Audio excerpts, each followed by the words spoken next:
안녕하세요. 맥키네지의 투자클럽입니다. HLB가 오늘 유중 권리락 반영되는 어떤 날이죠. 주가가 이제 장중 4만원을 이탈했습니다. 장중 투자 전략 한번 살펴보도록 하겠습니다. 먼저 미증시 선물 흐름부터 한번 살펴보도록 하겠습니다. 이번 주가 이제 매커로 특히 이제 물가 지표와 이제 9월달 FOMC 의사록이 이제 뭐 공개되는 어떤 부분이 있었는데요. 여전히 시장은 그렇게 뭐 좋지 못한 흐름들을 계속 보여주고 있죠.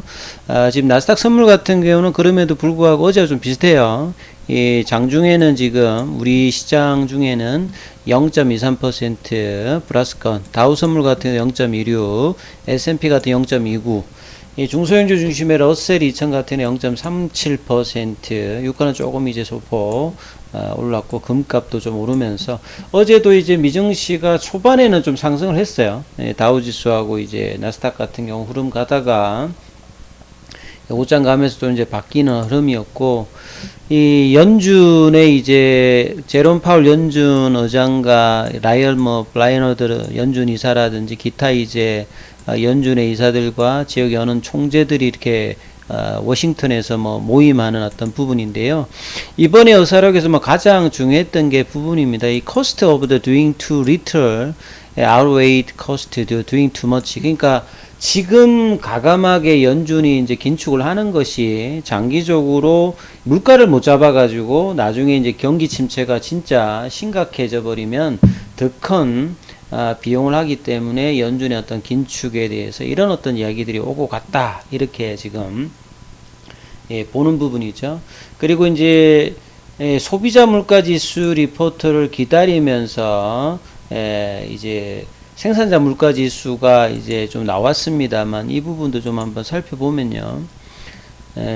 항상 이제 미국 같은 경우는 월 초에 이제 공급자 관리 지수도 나오고 고용 지표도 나오고 그 다음에 이제 중순 정도의 이제 물가 지표 관련되는 인덱스가 나오는데요.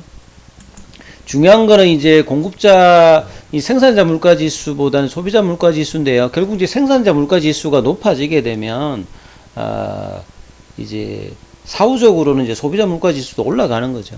9월달 이제 생산자 물가 지수 전년 동기 대비를 한번 이렇게 살펴보면 이게 이제 예상치보다 실제치가 올랐죠. 8.5 정도 올랐고 이 전월 대비해서도 0.4% 역시 또 이제 물가 지표가 올라왔기 때문에 오늘 이제 발표되는 이 9월 달에 이제 소비자 물가 지수, 거는 소비자 물가 지수, 이런 부분들이 8%대에서 이전치가 이제 8.3에서 조금 이제 8.1로 낮춰졌는데 이 부분들이 7대로 내려갈지 이 부분이 어떨지가 이제 상당히 중요합니다. 이게 이제 11월 초에 열리는 FOMC에서 추가 지금 자이언트 스텝이냐 이 빅스텝이냐, 지금 이제 시카고 이제 페드에서는 이제 살펴보면 거의 이제 0.75 다시 한 번 더 이제 자이언트 스텝 관련되는 어떤 확률이 높다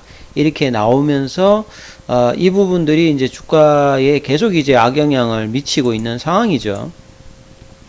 그래서 지금 외신의 보도도 계속 이제 연준의 이제 그 의사록이 공개되고 난 다음에 계속 이제 이렇게 시장이 반등이 좀 쉽지 않은 모습들을 보여주고 있죠. 보시게 되면 CPI 리포터가 나오기 전에 일단은 선물은 올라가고 있는데요. 또 다른 이제 마켓워치사의 어떤 타이틀을 보면 지금 월간은 피어 가우지, 그러니까 공포 지수 관련되는 부분들이 지금 이제 경고로 활 불타오르고 있다. 그래서 주식 시장은 지금 이제 절벽 아래로 떨어질랑 말랑이다 이러면서 굉장히 공포스러운 어떤 이제 타이틀과 사진들을 계속 기재를 하고 있습니다. 그래서 이제 가장 중요한 어떤 키 릴레이션 관련되는 부분이 빅스 지표는 이제 공표 지표잖아요. 그리고 S&P 500이나 나스닥 지수나 이런 부분들은 이미 이제 브로큰 다운 되어 있다. 그래서 이런 상황에서 계속 이제 주식시장에서 좀 더 심한 어떤 공포 관련되는 부분들이 있을 수 있다. 이런 어떤 부정적인 코멘트가 이 낙관적인 어떤 바닥 시그널과 더불어서 조금 있습니다만 좀 더 위에 지금 서서 시장을 압박하고 있다. 이렇게 좀 봐야 되겠습니다. 그리고 이제 HLB 관련 기사는 오늘 이제 유중 이제 권리락이 나오는 거죠. 예, 기준가가 이제 42,200원으로 되어서 지금 장중에 38,000원대까지도 좀 떨어져서 지금 39,000원대에서 왔다 갔다 하고 있는데요. 오늘 나온 기사를 보게 되면 작년부터 사실은 이제 우리 코스닥에 이제 뭐 바이오주라든지 이런 IT 업체들이 뭐 대부분 이제 메자닌 자금을 사실 좀 많이 썼습니다. 그러니까 보통 메자닌 자금이라고 하면 이제 뭐 컨버티블 본드라든지 본드 위드 이제 워런트 이제 신주인수급 사채라든지 이런 걸 해서 시중금리보다는 좀 낮게 해서 나중에 이제 주가 상승을 기대하면서 주식으로 전환하면서 이렇게 자본화 시킬 수 있는 그런 어떤 메자닌 자금들을 많이 했는데 이게 이제 규제가 들어가면서 이제 그 리프라이싱 관련되는 부분에서 이제 주가가 올라가도 뭐 올라간다든지 여러 가지 이제 좀 메자닌 자금 이용하기가 좀 쉽지 않은 어떤 상황에서 이 자금줄이 좀 메이면서 기업들이 이제 공모 형태의 이제 유상증자 관련되는 부분을 많이 나서고 있죠. 그 HLB도 이런 부분에서 최근에 이제 대규모로 뭐 3천억대의 유중 관련되는 부분들을 이제 진행하고 있는 상황인데요. 보통 이제 기업이 자금을 조달할 때 자체 자금을 조달할 때가 가장 이상적이죠. 자기가 이제 영업 활동으로 현금 흐름을 내어서 이걸 가지고 이제 투자 활동에 대한 어떤 자금 조달이라든지 재무 활동에 대해서 자금을 뭐 상환한다. 이게 가장 이상적인 형태의 자금 조달인데 성장 기업 같은 경우에는 자체적인 어떤 자금, 특히나 이제 바이오 제약 쪽은 당장에 현금이 들어오지 않기 때문에 끊임없이 이런 현금 관련되는 부분을 하기 위해서 뭐 이 자금 조달을 해야 되는데요. 자금 조달할 때 뭐 유중 관련되는 부분들도 있고 채권 조달, 그 다음에 이제 은행에서 대출을 해오는 방법들도 있겠죠. 그래서 이제 비용상으로 보게 되면 유중도 뭐 이자는 안 냅니다만 기존 주주들의 어떤 딜루션 과정도 있고 이제 이런 부분들이 대주주의 부담이 있기 때문에 유중보다는 이제 채권 조달을 뭐 좀 선호하는 것들이 이제 주식시장에서는 많이 이제 일반화되어 있는데 최근에 이제 금리도 올라가고 이런 어떤 이제 신용 등급이 낮다든지 이러면 사실 이제 금융 비용들이 많이 나가잖아요. 그러면 현금에 대한 압박이 있기 때문에 이제 메자닌 자금을 그나마 그래도 썼고 이제 본의 아니게 지금 최근에는 이제 공모 유상증자를 많이 한다는 것입니다. 그래서 전환사채 발행 조건도 바뀌면서 기간사의 어떤 수요가 줄어서 실질적으로 이제 그 바이오 제약 쪽이 울며겨자먹기로 지금 이제 유중 관련되는 부분을 공모 유상증자를 합니다. 근데 이제 공모 유상증자에 할 때도 보면 뭐 총액 인수도 있고 잔액 인수도 있고 자체적으로 뭐 발행할 수도 있어요. 주관사를 끼지 않고.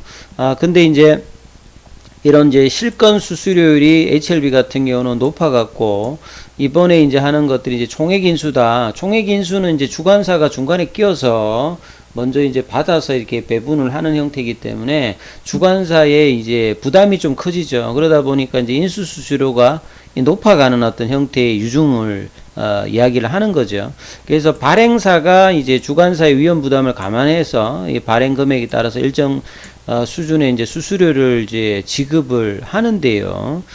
그래서 이번에 HLB 같은 경우에도 이 이제 주식 인수에 따른 수수료 외에도 주관 수수료를 지급하기로 했습니다. 그만큼 자금 조달에서 총액 인수는 있습니다만 주관사의 부담이 있습니다만 수수료 이런 어떤 비용이라든지 이런 상태에서 이제 자금 조달이 좀 되었다 이렇게 봐야 되겠죠. 그래서 과거에 이제 2019년도에 위암 관련되는 NDA 신청 뭐 이슈가 나오고 이제 그 다음에 연도에 3,681억이면 대규모 이제 유상증자였죠. 그리고 이제 이런 자금을 가지고 그동안 몇 년 동안에 계열사도 늘리면서 파이프라인 확장이라든지 뭐 최근에 작년에 뭐 FA라든지 그래서 이제 다양화라든지 이런 부분들을 누르면서 다른 어떤 이제 기업들이 이런 어떤 활용을 못했던 부분에 비해서는 진양훈 회장이 이제 뭐 일단 유중을 통해서라든지 기타 뭐 메자니 자금도 뭐 동원을 했습니다. 그래서 시가총액을 좀 유지를 그런 측면에서도 한층도 있죠. 그러니까 이제 주가가 이제 주식 수가 계속 늘어나니까 주가가 안 올라가도 시총은 이제 늘어나는 형태로 회사의 어떤 볼륨을 계속 이제 확장을 했는데요. 이 당시에도 이제 주관사에 따로 이제 그 당시에도 이제 뭐 보수를 지급하지 않았는데 이번에는 시중의 자금 사정 자체가 굉장히 지금 안 좋습니다. 그러니까 작년 말부터 해가 올 초에 상반기에 굉장히 많은 어떤 유증이라든지 전환사채 발행 이런 것들이 많이 나왔거든요. 그래서 시중의 어떤 자금 사정을 반영한다면 이번 대규모 유상증자 관련되는 부분에서는 추가적인 어떤 비용이 나갑니다만 결국 이제 장기적으로 성공만 한다면 좋겠습니다만 지금 시장 상황이 좀 안 좋다 보니까 이런 부분들이 주가에는 오히려 지금 부담으로 10월 달에도 이제 프리앤데이라든지 이미노믹에 관련되는 이야기가 나왔는데 의외로 이제 재료 반영대가 안 나온다는 말은 유중의 어떤 부담감들을 계속 이제 주가에 반영하면서 기준가도 이전의 어떤 예정가보다는 좀 떨어져 있는 상태고요. 다음 달에 최종 이제 발행 예정가가 얼마인지는 모르겠습니다만 초기에 이제 예정했던 자금 조달하고 좀 차이가 날 수도 있다. 이렇게 좀 봐야 되겠죠. 이게 자금 시장에 영향을 받고 있다. 이렇게 이해를 하시면 될 것 같아요. 그래서 이제 바이오, 특히나 바이오가 이제 앞서서 말씀드렸듯이 현금 창출이 어려운 어떤 업종이고 성장에 대한 어떤 자금 조달을 해야 되는 상황이니까 여기에 가장 취약적인 부분으로 메자닌 자금이 그동안 굉장히 좀 역할을 많이 했는데요. 이제 규제가 들어가면서 이 작년 대비해서 많이 좀 줄어 있습니다. 그래서 이번 HLB도 이런 차원에서 이제 유상증자로 그것도 이제 주주 발행 형태로 일단 진행되고 있죠. 예. 이런 어떤 3자 이제 모집하는 것 자체가 지금 최근에 시장 상황에서 굉장히 좀 쉽지 않았던 상황이다. 이렇게 좀 이해를 하셔야 되겠죠. 그래서 HLB의 이번 자금 조달에서 이 성공 여부는 결국은 이제 장기적으로 보면 이제 결과가 내년도 하반기에 나오죠. 아무리 빨라도.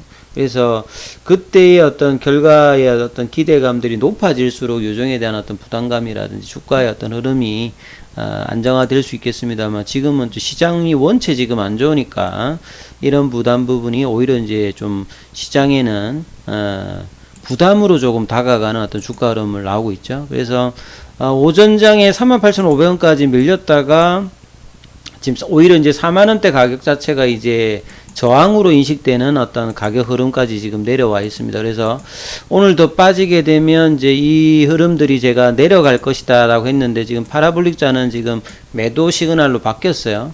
그래서 지금 볼린저 밴드 하단 부분에서 걸쳐 있는 부분에서 지지를 하면서 할지 여부가 이제 뭐 다음 주까지 좀 중요하고요. 이 상관에서 이제 이미노믹의 어떤 결과의 어떤 이야기가 나올지 여부가 향후 이제 주가 흐름에서 상당히 좀 중요합니다. 그리고 이제 지표들이 안 좋다면 11월 달에도 연준의 이제 긴축에 대한 우려감으로 시장 전반적으로 지금 이제 유동성이 계속 이제 악화되는 흐름들이 있기 때문에 개별 호재가 시장에 대한 어떤 부담을 어기지 못하면 추가적인 어떤 내려가는 부분들이 있겠죠. 그래서 이런 부분들을 감안하시면서 투자 전략들을 삼으셔야 될 것 같습니다. 여기까지 하겠습니다.